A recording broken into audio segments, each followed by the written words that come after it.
नमस्कार विद्यार्थी मित्रांनो, स्वागत आहे तुमचे आपल्या YouTube चॅनलमध्ये. आज आपण बघणार आहोत इयत्ता 9वी भूगोलातील 10वा धडा नागरिकीकरण या धड्याचा स्वाध्याय अभ्यास. चला तर मग बघूया आपल्या स्वाध्याय अभ्यासातील पहिला प्रश्न. आपला प्रश्न पहिला आहे, पुढील समस्यांवर उपाय सुचवा. त्यातील अ आहे, शहरातील झोपडपट्ट्यांची संख्या वाढत आहे. उत्तर आहे 1. लोकसंख्येने होणारे स्थलांतर आणि निवासाच्या जागांची टंचाई यातून शहरात झोपडपट्ट्यांची संख्या वाढते आहे. 2. लोकसंख्येचे होणारे स्थलांतर रोखण्यासाठी स्थानिक पातळीवर विविध प्रकारचे उद्योग स्थापन करणे आणि त्याद्वारा रोजगार उपलब्ध करून देणे. 3. शासनाने कमी उत्पन्न गटातील लोकांसाठी मोठ्या प्रमाणात घरबांधणी करण्यास प्रोत्साहन द्या. आणि 4. राष्ट्रीयकृत आणि सहकारी बँकांच्या द्वारा घरांसाठी रास्त दराने कर्ज पुरवठा करण्यात यावा. पुढील आहे आ. शहरांतर्गत वाहतुकीची कोंडी झाल्याने प्रवासासाठी बराच वेळ खर्च होतो.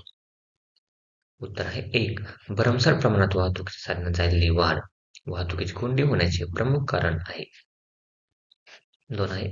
खाजगी वाहनांचा उपयोग कमी व्हावा यासाठी सार्वजनिक वाहतूक व्यवस्थेत सुधारणा करण्यात यावी. आणि 3. वाहतूक नियंत्रक अधिक प्रभावीरित्या करण्यात यावे. ही आहे, नागरिक वस्त्यांमध्ये कायदा व सुव्यवस्थेचा प्रश्न गंभीर बनला आहे. आपण चॅनलला नवीन असाल चॅनल सबस्क्राईब करा, व्हिडिओ लाईक करा आणि व्हिडिओ जास्तीत जास्त शेअर करा. उत्तर आहे, जन्मतः कोणीही व्यक्ती गुन्हेगारी प्रवृत्तीची नसते. परिस्थिती त्यास गुन्हेगारी कृत्य करण्यास प्रवृत्त करते. त्यातून कायदा व सुव्यवस्थेचा प्रश्न उद्भवतो. 2 आहे. सुशिक्षित बेरोजगारांना व्यवसाय कौशल्यांचे प्रशिक्षण द्यावे व त्यांना स्वतःचे छोटे उद्योग व व्यवसाय सुरू करण्यासाठी प्रवृत्त करावे. 3. अर्धशिक्षित बेरोजगारांसाठी स्वयंरोजगाराच्या संधी उपलब्ध करून द्याव्यात. 4.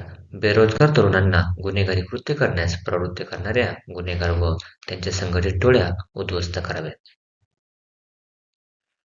ही आहे, नागरिकीकरणामध्ये प्रदूषण ही गंभीर समस्या निर्माण झाली आहे. उत्तर 1. प्रदूषण घडवून आणणारे उद्योग व बेसुमार वाहनांमुळे प्रदूषणाची समस्या गंभीर बनली आहे.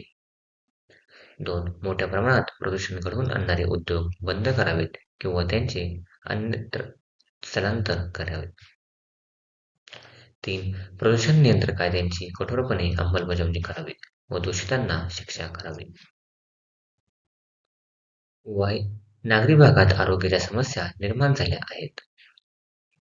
उत्तर आहे, वायू प्रदूषण, जल प्रदूषण आणि ध्वनी प्रदूषण यामुळे नागरी भागात आरोग्याच्या विविध समस्या निर्माण होतात.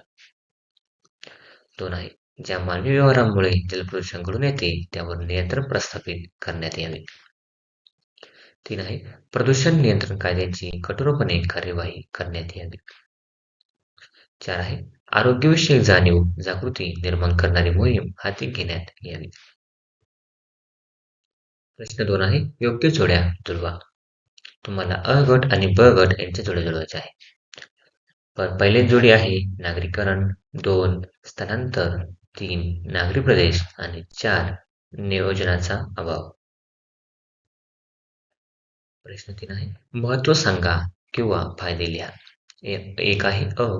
तंत्रज्ञान व यांत्रिकीकरण.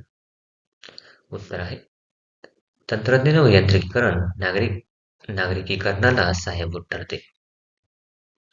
2 आहे. ग्रामीण भागात शेती व्यवसायात तंत्रज्ञानाचा वापर आणि यांत्रिकीकरण वाढल्याने अन्नधान्याचे उत्पादन वाढते. 3. शेतीची कामे यंत्राद्वारे केल्याने मनुष्यबळ शेतीच्या कामातून मोकळे झाले. 4 आहे. अतिरिक्त झालेला कामगार वर्ग कामधंद्याच्या शोधात शहरांकडे स्थलांतरित झाल्याने शेतीवरील मनुष्यबळाचा दबाव कमी झाला. त्यामुळे बेरोजगारीचे प्रमाण कमी झाले. पुढील आहेत आ. व्यापार. उत्तर आहे ए. एखाद्या प्रदेशातील जे ठिकाण मालाची ने-आण चढ-उतार व साठवणीसाठी अनुकूल असते त्या ठिकाणी व्यापारात वाढ होते. 2 आहे. व्यापाराशी निगडीत असणाऱ्या बँका, पतसंस्था, गोदामे, शीतगृहे, उपहारगृहे इत्यादी सेवांत वाढ होते.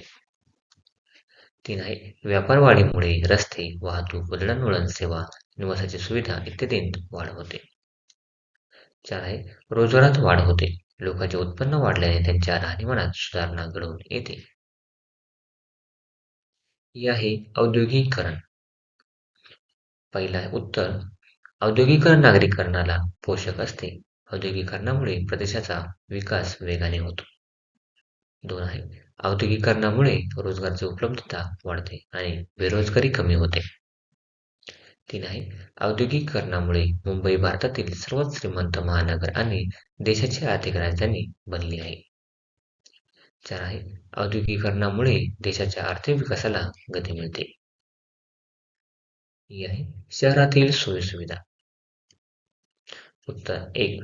नागरिक क्षेत्रामध्ये अनेक सोयीसुविधा विकसित होतात. त्यातील वाहतूक, संदेशवहन, शिक्षण व आरोग्य आणि अग्निशमन दल या सुविधा विशेष महत्त्वाच्या आहेत. 2. उच्च दर्जाची वाहतूक सेवा उपलब्ध असल्याने मालाची वाहतूक, व्यापार व बाजारपेठांची वाढ घडून येते. 3. पुण्यासारख्या शहरात उच्च शिक्षणाची सोय असल्याने उच्च शिक्षित व तंत्रज्ञानात पारंगत कुशल मनुष्यबळ उपलब्ध होत असते. 4 आहे उत्तम दर्जाच्या आरोग्य सेवा उपलब्ध असल्याने अनेक आजारावर उपचार करणे शक्य होत असते. व आहे शहरातील सामाजिक ऐक्य. 1 आहे मुंबईसारख्या शहरांमध्ये रोजगाराची संधी मोठ्या प्रमाणात असल्याने देशाच्या विविध राज्यातील लोक मोठ्या प्रमाणात स्थलांतर करतात. 2 आहे लोकसंख्येचे सरमिश्रण झाल्याने विविध क्षेत्रप्रदेशातील लोक एकत्र राहत असल्यामुळे सामाजिक सामंजस्य वाढीस लागते. 3. सांस्कृतिक व सामाजिक रूढी परंपरांची देवाणघेवाण होऊन सामाजिक एकोपा निर्माण होतो. आणि 4 आहे पारंपरिक जाती, धर्म व भाषेची बंधने शिथिल होतात. प्रश्न 4 आहे पुढील बाबींची तुलना करा व उदाहरणे लिहा. त्यातील अ आहे वाहतूक व्यवस्था व वाहतुकीची कोंडी. उत्तर 1. शहरांचा क्षेत्रीय विस्तार झाल्याने बहुसंख्य लोक शहराच्या बाह्यवर्ती भागात व उपनगरात निवास करतात. आपण चॅनल नवीन असाल चॅनल सबस्क्राईब करा, व्हिडिओ लाईक करा आणि व्हिडिओ जास्तीत जास्त शेअर करा. 2 आहे नोकरी, व्यवसाय, शिक्षण, व्यापार बहुतांश शहराच्या केंद्रीय भागात असल्याने उपनगरातून प्रवास करावा लागतो. 3 आहे प्रवाशांच्या सोयीसाठी सार्वजनिक वाहतूक व्यवस्था निर्माण करण्यात येते. मात्र शहराची लोकसंख्या सातत्याने वाढत असल्याने सार्वजनिक व्यवस्थेवर प्रचंड ताण पडतो. 4 आहे सार्वजनिक वाहने व प्रचंड प्रमाणात असलेल्या खासगी वाहनामुळे वाहतुकीची कोंडी होते. कुठले आहेत औद्योगिकीकरण व वायू प्रदूषण. पहिलं आहे उत्तर. औद्योगिकीकरण म्हणजे विशिष्ट प्रदेशात उद्योगांचा विकास व केंद्रीकरण होणे. 2 आहे ऊर्जा साधने व यंत्रांच्या सहाय्याने मोठ्या प्रमाणात उत्पादन कार्य केले जाते. 3. उत्पादन कार्य आणि त्यास पूरक वाहतूक व्यवस्थेमुळे मोठ्या प्रमाणात वायू प्रदूषण उद्भवते. हे आहे स्थलांतर व झोपडपट्टी.